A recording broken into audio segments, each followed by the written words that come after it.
Carrot వారంలో కనీసం 3-4 సార్లైనా తింటే చాలా మంచిదని చెప్పేసి డాక్టర్స్ అంతా చెప్తూ ఉంటారు కదండి. విటమిన్ ఏ ఎక్కువగా ఉంటుంది క్యారెట్లో. దానివల్ల ఏంటంటే స్కిన్ చాలా బ్రైట్గా ఉంటుంది. అలాగే జుట్టు నిగనిగలాడుతూ ఉంటుందిట. కంటి చూపు చాలా బాగా మెరుగుపడుతుంది. ఇమ్యూనిటీ పెరుగుతుంది.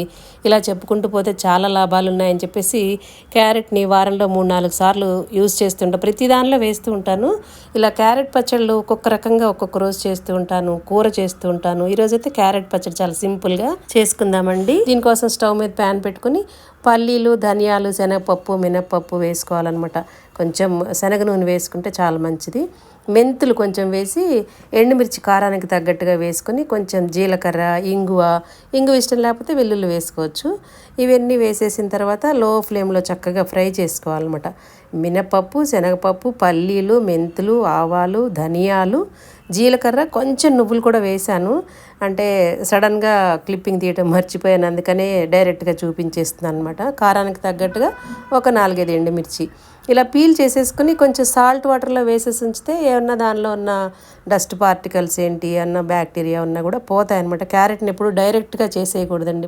ఏ కూరనైనా సరే కొంచెం మనం ఉప్పు నీళ్ళల్లో కడిగితే చాలా మంచిది కదా.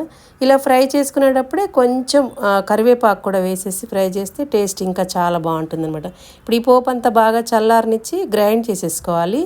గ్రైండ్ చేసుకునే ముందు కొంచెం చింతపండు వేసుకోవాలి పులుపు కోసం.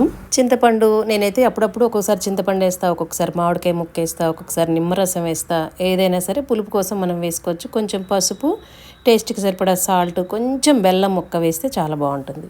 ఇలా అన్నీ కలిపేసి ఇలా మెత్తగా గ్రైండ్ చేసేసుకోవాలి. గ్రైండ్ చేసేసిన తర్వాత పోపు ఇక మన ఇష్టం అండి. వేసుకుంటే వేసుకోవచ్చు, లేదంటే లేదు. ఆల్రెడీ పోపు దినుసులన్నీ మనం గ్రైండ్ చేసాం కాబట్టి నేనైతే వేయటం లేదు. కావాలంటే వేసుకోవచ్చు. ఫైనల్గా కొంచెం కొత్తిమీర సన్నగా తరిగేసి దీనిలో వేసుకోవచ్చు. చాలా బాగుంటుందండి.